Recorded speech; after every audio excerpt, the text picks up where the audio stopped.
This final episode is about the bedside conversations that decide whether the course becomes useful. A resident can know the thresholds and still counsel poorly. They can know that bed rest is unsupported and still sound dismissive. They can know that PPROM changes management and still miss the patient who says, "I feel wet." They can know that a short cervix is a risk marker and still fail to tell the patient what symptoms matter. The dominant model is this: separate prevention, monitoring, and acute care. A short cervix in an asymptomatic patient is a prevention and risk stratification problem. Contractions are a threatened preterm labor problem.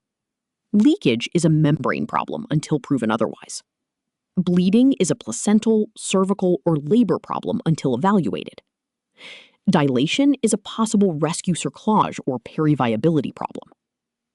Bed rest is not treatment for isolated short cervix. Now, let us start with bed rest because it is the most intuitive wrong answer. The patient asks, "Should I stay in bed?" You can hear the logic. If the cervix is short, maybe less pressure means less opening. But cervical shortening is usually not simply gravity pulling open a door. It is often biology: collagen remodeling, inflammation, decidual activation, membrane vulnerability, local progesterone signaling, uterine overdistension, or early parturition pathway activation. Lying in bed does not turn off those pathways. SMFM Consult number 50, reaffirmed in 2025 and endorsed by ACOG, recommends against routine activity restriction for patients at risk of preterm birth based on preterm labor symptoms, arrested preterm labor, or shortened cervix.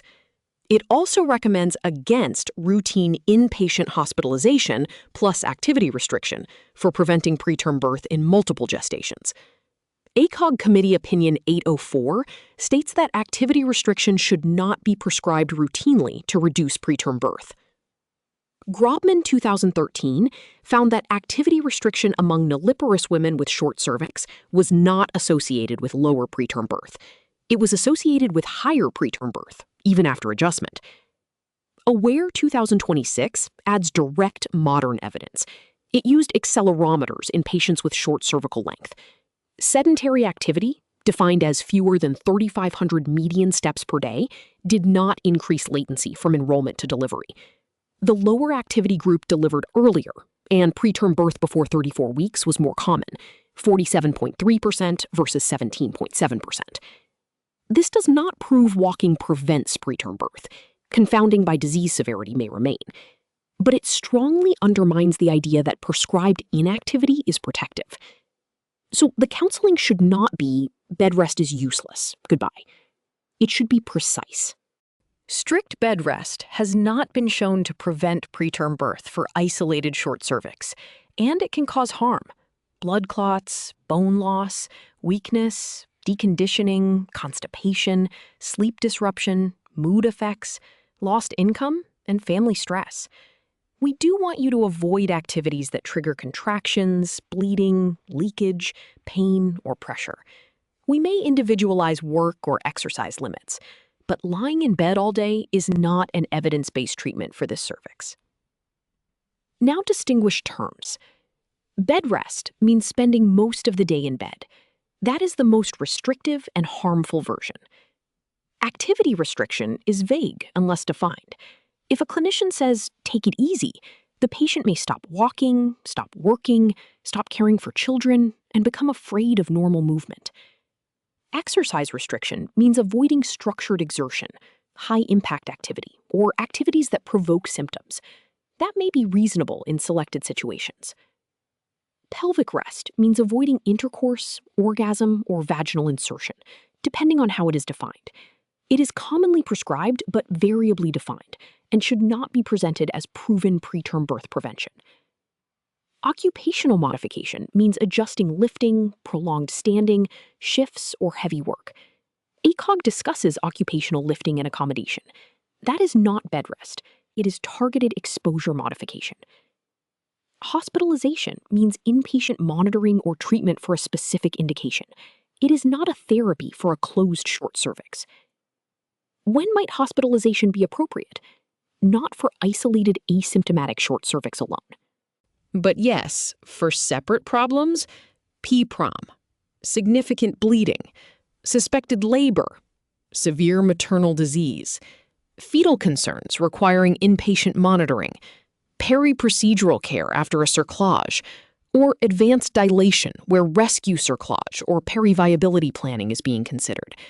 That distinction is central. Hospitalization may be appropriate because the patient has PPROM, bleeding, labor, infection concern, severe preeclampsia, severe fetal growth restriction, or exposed membranes. It is not appropriate because bed rest itself treats the cervix. Now, PPROM. GAB's PROM chapter links second trimester short cervical length with later PPROM risk. A short cervix may precede spontaneous preterm labor with intact membranes, or it may precede membrane rupture. That means the resident must teach leakage symptoms clearly. If a patient with short cervix reports fluid leakage, do not reassure by saying short cervix can cause discharge. Evaluate for ruptured membranes according to local protocol. PPROM changes the entire pathway. Now the questions are gestational age, infection, fetal status, latency antibiotics, depending on gestational age and protocol, steroid timing when appropriate, magnesium if early preterm delivery is expected, GBS prophylaxis as indicated, and delivery timing. If a cerclage is in place and PPROM occurs, management becomes especially nuanced. Gabby notes that cerclage retention after PROM has not been shown to improve neonatal outcomes, and early removal is recommended. Some clinicians may consider very short-term retention during steroid administration in selected cases, but infection risk must be weighed carefully. Now, symptomatic contractions. Cervical length in a symptomatic patient is different from cervical length in an asymptomatic prevention patient. With contractions, cervical length and fetal fibronectin can help estimate short-term delivery risk. A long, stable cervix and negative fetal fibronectin are reassuring. A short cervix, positive fetal fibronectin, or progressive cervical change increases concern. But the management is no longer vaginal progesterone as the main idea. It is preterm labor triage. Are contractions regular? Is there cervical change? Are membranes intact? Is there infection? Is the gestational age in a steroid window? Is tocolysis useful for steroid completion or transfer? Is magnesium indicated for neuroprotection? Does the patient need neonatal counseling? Now, bleeding. Bleeding in a patient with short cervix should not be folded casually into the same algorithm. Consider placenta previa, abruption, cervical change, infection, labor, or other causes. Activity and pelvic restrictions may be individualized for bleeding safety, but again, this is not bed rest as short cervix therapy. Now, patient counseling for return precautions. Every patient with a short cervix should understand which symptoms change the problem. Regular painful contractions, persistent pelvic pressure, menstrual-like cramping, back pain that feels rhythmic or progressive, vaginal bleeding, leakage of fluid, fever, foul discharge, decreased fetal movement later in gestation, severe pain. The point is not to frighten the patient. It is to make sure she knows when the situation has moved from prevention to acute care.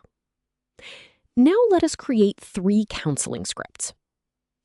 For the asymptomatic patient with cervical length 18 millimeters.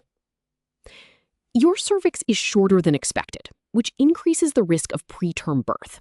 It does not mean birth is imminent. In your situation, the most evidence-supported treatment is vaginal progesterone. We also need you to contact us or come in if you develop contractions, bleeding, leakage of fluid, fever, or significant pelvic pressure, because those symptoms would change the management. For the patient asking for bed rest, I understand why bed rest feels logical, but studies and guidelines do not show that strict bed rest prevents preterm birth from a short cervix, and it can cause real harms like blood clots, weakness, bone loss, mood effects, and loss of work. We will define practical limits instead of giving a vague instruction. Avoid activities that bring on symptoms, and we can discuss work modifications if your job involves heavy lifting or prolonged strain.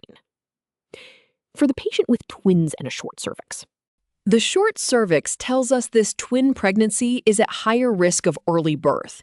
The difficult part is that treatments that help in singleton pregnancies have not shown the same clear benefit in twins. Current SMFM guidance recommends against routine progesterone, cerclage, or pessary just because the cervix is short in twins outside a trial. We will use this information for risk planning, symptom education, and individualized MFM care. Now, let us end the course with an integrated resident algorithm. A short cervix is found. First, verify the measurement. Was it transvaginal and standardized? Second, verify the clinical state. Asymptomatic, contractions, leakage, bleeding, fever, pain, or pressure. Third, verify anatomy. Closed cervix or dilation. Membranes visible or not. Fourth, verify population. Singleton without prior spontaneous preterm birth, singleton with prior spontaneous preterm birth, twins, classic cervical insufficiency history, or another high-risk phenotype. Fifth, choose the pathway. No prior singleton, closed short cervix before 24 weeks, vaginal progesterone according to threshold. No routine cerclage, pessary, 17-OHPC, or bed rest. Prior spontaneous preterm birth plus short cervix, think serial surveillance, progesterone strategy, and cerclage discussion, especially with very short cervix or prior early birth. Dilation, evaluate for labor, PPROM, infection, bleeding, fetal status, and possible exam-indicated cerclage. Twins, use cervical length for risk. Do not copy singleton prevention. Leakage, evaluate for PPROM. Contractions, triage for preterm labor. Bleeding, evaluate the bleeding pathway. The final resident reflex for the course is this. Do not treat a short cervix as a single disease. Treat it as a signal. The signal asks you to verify the measurement, classify the patient, identify whether the pathway is prevention or acute care, and choose only interventions whose evidence fits that phenotype. That is how the cervix becomes less chaotic, not by memorizing every branch, by asking the right first question. What story is this cervix telling me?